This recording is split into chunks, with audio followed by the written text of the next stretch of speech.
ও ভাই আমার ফোনটা দিয়ে দেন ভাই। কিরে তুই আমার শরীরে টাচ করছিস কেন? তোর তো সাহস কম না? তোর ফোন খাইয়া দিচ্ছি, তোর কিন্তু এখনো খাই নাই। দেখাতে বেশি কথা যা এখান থেকে, ভাগ এখান থেকে, যা এখান থেকে করতেছে। আলহামদুলিল্লাহ অবশেষে টঙ্গিতে চলে আসলাম। এবার পকেট থেকে ফোনটা বের করে বন্ধুকে ফোন দেই। বন্ধুকে সাথে করে নিয়ে বাবার বন্ধুর বাসায় যাব। হ্যাঁ বন্ধু, কই তুই? এই তো বাসায় আছি। আমি তো টঙ্গী চলে আসছি। কি বলিস? হ্যাঁ বন্ধু তাড়াতাড়ি আয়। ঠিক আছে, একটু পরে একটা ট্রেন নেবে, ওটা আমরা যাবো মানে। তাইলে তুই একটু ওয়েট কর। আচ্ছা আচ্ছা।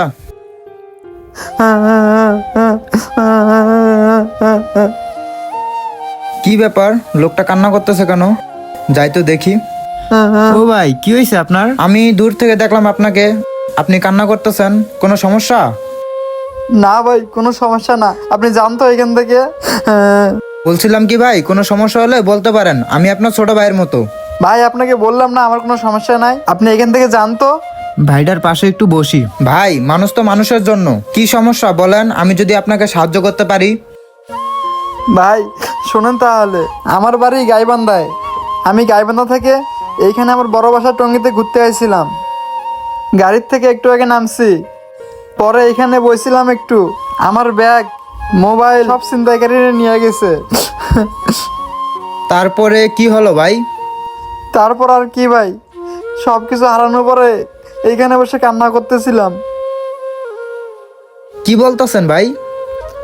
ভাই এখন আপনিই বলেন, এই ব্যাগের ভিতরে আমার ভাইয়ের অ্যাড্রেস লেখা ছিল, মোবাইলের ভিতরে ভাইয়ের নাম্বার ছিল, কিন্তু এখন ভাইয়ের সাথে যোগাযোগ করতে পারি না।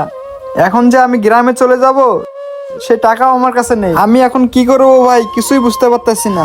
ভাই অনেক শখ কইরা মাথার ঘাম পায়ে ফেলাইয়া একটা ফোন কিনছিলাম, সেই শখের ফোনটা আমার ভাই ছিনতাইকারীরা নিয়ে গেছে। আর তাছাড়া ভাই, আমি যে এখন বাড়িতে ফোন দিয়ে আমার বাবা মার কাছ থেকে টাকা চাবো, আমার কাছে ফোনটাও নাই যে আমি ফোন দেবো। ভাই আপনি চিন্তা করেন না, আপনি চাইলে আমার ফোন দিয়ে বাড়িতে কথা বলতে পারেন। না ভাই থাক, আপনি বলছেন এতেই আমি অনেক খুশি। আপনার ফোন দিয়ে আমার বাড়িতে ফোন দেওয়ার লাগবে না। না না না, আপনি যে বিপদে পড়ছেন আঙ্কেল আন্টিকে এটা ফোন দিয়ে জানানো উচিত। এমনও হতে পারে আঙ্কেল আন্টি ফোন দিতেছে, ফোনে পাচ্ছে না, তারা খুব চিন্তায় আছে। ভাই আপনি এক কাজ করেন, তার চেয়ে ভালো বাড়িতে ফোন দিয়ে বলে দেন বিষয়টা। আর কিছু ভাইবেন না ভাই, আমার ফোন দিয়ে বাড়িতে বলে দেন যে আমি ভালো আছি, তাহলে তারা আপনাকে নিয়ে চিন্তা করবে না। আর কোনো কথা বলেন না, এই নেন আমার ফোন, আর ফোন দিয়ে বাড়িতে কথা বলেন। কি ভাই, ফোন দিয়ে কথা বলবো? হ্যাঁ ভাই। ভাই কথা বলবো? হ্যাঁ ভাই বলেন। আচ্ছা ঠিক আছে ভাই, তাহলে আমি নাম্বারটা তুলে ফোন দেই ভাই। ঠিক আছে। ভাই কল তো ধরতেছে না, আবার কল দেই। হ্যাঁ ভাই।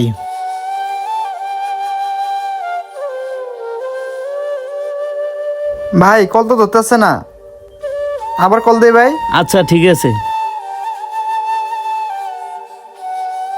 লোকটা এখনো আসতেছে না, আমার তো ট্রেন আসার সময় হয়ে গেল। ভাই কথা বলা হয়েছে? ভাই একটু ভাই, কলটা ধরতেছে না, আর একটু ভাই। আচ্ছা ভাই, কিছু মনে করবেন না, কক্সবাজার ট্রেনটা কখন আসবে একটু বলতে পারেন? আমরা ট্যুরে যাব তো। ভাই আমি তো ঢাকা শহরে নতুন আসছি, আমি তো ট্রেন সম্পর্কে ভালোভাবে জানি না। তার চেয়ে ভালো ওইখানে স্টেশন মাস্টার আছে, তাকে গিয়ে জিজ্ঞাসা করেন। আচ্ছা ঠিক আছে ভাই, আপনাকে অনেক ধন্যবাদ। আচ্ছা ঠিক আছে ভাই। আরে লোকটা কই? আমার ফোনটাও তো তার কাছে, লোকটাকে দেখতে পাচ্ছি না কোথাও। এখন লোকটাকে কোথায় খুঁজি? আল্লাহ, ফোনের ভিতর তো আমার সব ডকুমেন্টস লোকেশন ছিল। আল্লাহ, এখন আমি লোকটাকে কোথায় খুঁজবো? কোথাও তো দেখতেছি না। লোকটা আমার এত বড় ক্ষতি করে ফেললো, মানুষের উপকার করে বড্ড ভুল করেছি। আমি এখন বাবার বন্ধুর ঠিকানা কোথায় পাবো? আর জীবনে বেঁচে থাকতে আমি কখনো কখনো কাউকে উপকার করব না। আমি কি অপরাধ করেছিলাম লোকটা আমার এত বড় ক্ষতি করলো? যাক, সালাস করে মক্খল বানাইয়া ফোনটা আজকে মাইরা দিছে। আল্লাহ তুমি এই লোকটার হেদায়েত দান করো। আরে ওই লোকটাই তো এইখানে, যাই তো দেখি। ভাই ভাই আমি তো আপনারে খুঁজতাছি ভাই। আরে ভাই আপনি কে? ভাই আপনি জানেন আপনার জন্য আমি ট্রেনটা মিস করছি। ভাই আপনি কোথায় হারিয়ে গেছিলেন? আপনার কত জায়গায় খুঁজলাম, কোথাও পাইলাম না। আরে ভাই কে আপনি, আর কিসের ফোন? আপনাকে তো চিনলাম না আমি। হ্যাঁ হ্যালো। মানে? ও ভাই। এই যে ভাই, আপনি এত কথা বলতেছেন কেন? দেখতেছেন না ফোনে কথা বলতেছি। হ্যাঁ বলো। ও ভাই আপনি এটা কি বলতাছেন? ফোনটা একটু রাখো তো, তোমার সাথে একটু পরে কথা বলতেছি। ভাই ও ভাই, আপনি যে আধা ঘন্টা আগে ফোনটা নিয়ে যে কথা বলতেছিলেন না, ওটা তো আমার ছিল ভাই। ভাই আপনাকে উপকার করে কি আমার ভুল হয়েছে নাকি আপনিই বলেন। ওই মেয়ে, আপনার মাথা মতো ঠিক আছে নাকি? আপনি মনে হয় ভুল বুঝতেছেন। আর আপনার ফোন আমার কাছে দেবেন কেন? ভাই আমার ভুল হবে কেন? আমি যে আপনাকে ফোনটা দিছি আর আপনার হাতে যে ফোনটা ওটা তো আমার। আরে ভাই, আপনার ফোন আমার কাছে কেন থাকবে? আমি তো সেটাই বুঝতেছি না। ভাই আমি তো আপনাকে উপকার করছি ভাই। আসসালামু আলাইকুম ভাই। ওয়ালাইকুম আসসালাম। কি ব্যাপার ভাই, আপনারা রেল স্টেশনে এভাবে চিল্লাচিল্লি করতেছেন কেন? ভাই শুনেন তাহলে কি ঘটছিল। চিন্তা করবে না, আর কোনো কথা বলেন না। এই নেন আমার ফোন, আর ফোন দিয়ে বাড়িতে কথা বলেন। কি ভাই, ফোন দিয়ে কথা বলবো? হ্যাঁ ভাই। ভাই কথা বলবো? হ্যাঁ ভাই বলেন। আচ্ছা ঠিক আছে ভাই, তাহলে আমি নাম্বারটা তুলে ফোন দেই ভাই। ঠিক আছে ভাই, আপনি তো সবই তো শুনলেন। ওনার হাতে যে ফোনটা ওই ফোনটা আমার ভাই। ওই মিয়া, আপনি আমাকে চোর বানাইতেছেন? আচ্ছা ঠিক আছে ভাই, আপনি আমাকে চেক করেন তো ওনার ফোন আমার কাছে আছে কিনা। দেখেন তো ভাই, চেক করেন ভাই, ভালোভাবে দেখেন। আমার পকেটে ওনার কোনো ফোন নেই। আর ভাই এই ফোনে দেখেন তো, এই ছবিটা কার ভাই? আমার না ভাই। এখন ভাই আপনিই বলেন, এই ছবিটা যদি আমারই হয় তাহলে ওনার ফোন কিভাবে হবে? আরে আমার ফোনে ওনার ছবি এই কিভাবে দেন। সে বলো। এ ভাই, এবার আপনিই বলেন তো, ফোনটা যদি হারে হয় তাহলে আমার ছবি ওর ফোনে কিভাবে যাবে? ভাই তারপরে যদি আপনার বিশ্বাস না হয় তাহলে আপনি এক কাজ করেন, জিমেল আইডি চেক করেন। এই যে দেখেন, জিমেল আইডিটাও আমার। ভাই এত তাড়াতাড়ি কি সবকিছু চেঞ্জ করা সম্ভব? আপনিই বলেন। উনি যে বারবার বলতেছে এই ফোনটা ওনার। ঠিকই তো ভাই। আর ভাই আপনার কি মাথার সমস্যা নাকি? ভাই বিশ্বাস করেন, ফোনটা আমার। উনি মনে হয় আর আমার জিমেলটা চেঞ্জ করে ওনার জিমেলটা বসাইছে। ভাই ফোনটা দেন আমায়। হট, যা এখান থেকে। উমারে আল্লাহ, আমি কি এমন পাপ করছিলাম যেটার ফল আমাকে এভাবে পেতে হচ্ছে।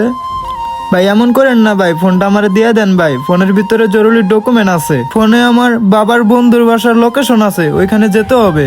ভাই আপনি যে এত করে বলতেছেন, ওই ফোনের মধ্যে আপনার তো কোনো প্রুফ নাই। ভাই আপনাকে কিভাবে ফোনটা দেবে বলেন? আপনি এভাবে হুট করে এসে একজনকে ফোনের কথা বললে কি আপনি ফোন পেয়ে যাবেন আপনার কোনো প্রুফ ছাড়া? আপনি আগে প্রুফ নিয়ে আসেন, তারপর ফোন নিয়ে যায়েন। ভাই এখানে প্রুফের কি আছে? আমি ওনাকে উপকার করছি, আর কাউকে উপকার করা কি দোষের? ভাই আপনি যে বলতেছেন ওটা আপনার ফোন, আপনার কাছে আইমি নাম্বার আছে না? আপনি আইমি নাম্বারটা নিয়ে থানায় যান। থানায় জিটি করলে আপনি ফোনটা পেয়ে যাবেন। আর দেখেন ভাই, আপনাকে ভালো ভালো বলতেছি, আপনি এখানে ঝামেলা করেন না, আপনি চলে যান। ভাই আমার পরিস্থিতিটা বোঝার চেষ্টা করেন, আর দয়া করে আমার ফোনটা আমারে দিয়ে দেন না ভাই। এই দেখ, এবার কিন্তু তোর সাথে খারাপ ব্যবহার করবো আমি। তোকে বলতেছি না এই ইমোশনাল ডায়লগ দিয়ে কিছু হবে না। আর এই ফোন আমি তোর কাছ থেকে নেই, তোকে ভালোভাবে বলতেছি, তুই এখান থেকে চলে যা। ভাই এখানে কিছু টাকা আছে, প্রয়োজনে আপনি এই টাকাটা রেখে দেন আর আমার ফোনটা দিয়ে দেন। আমার ফোনের ভিতর কিছু ডকুমেন্ট আছে, ওইটা আমার খুবই দরকার। আরে ভাই, আমি তোর টাকা নিয়ে কি করব? আর আমার ফোন আমি তোকে কেন দেবো? এটা তো আমার ফোন, তুই কি ভালোভাবে বুঝতেছিস না? থাক ভাই, হ্যারে বুঝায় লাভ নাই। আপনি গিয়ে থানায় মামলা করে দেন, তাহলে আপনি ফোন পেয়ে যাবেন। আর এইখানে শুধু শুধু ঝামেলা পাকায়েন না, আপনি থানায় চলে যান। আর তাছাড়া শুধু শুধু আপনি একটা লোককে দোষারোপ করবেন কোনো প্রুফ ছাড়া, সেটাকেও মেনে নেবে না ভাই, আমি নিজেও মেনে নেব না। ঠিক বলছেন ভাই। এই শোন, আর একটা কথা বলবি না, আমার কলাইছে কাজে দিতে হবে। ও ভাই আমার ফোনটা দিয়ে দেন ভাই। কিরে, তুই আমার শরীরে টাচ করছিস কেন? তোর তো সাহস কম না? তোর ফোন খাইয়া দিচ্ছি, তোর কিন্তু এখনো খাই নেই। দেখাতে বেশি কথা কর, যা এখান থেকে, ভাগ এখান থেকে, যা এখান থেকে করতেছে। রেল স্টেশনে ভুলেও কখনো এমন লোকদের সাথে সঙ্গ দিবেন না। ভিডিওটি ভালো লাগলে অবশ্যই শেয়ার করে সকলকে দেখার সুযোগ করে দেবেন। ধন্যবাদ সবাইকে।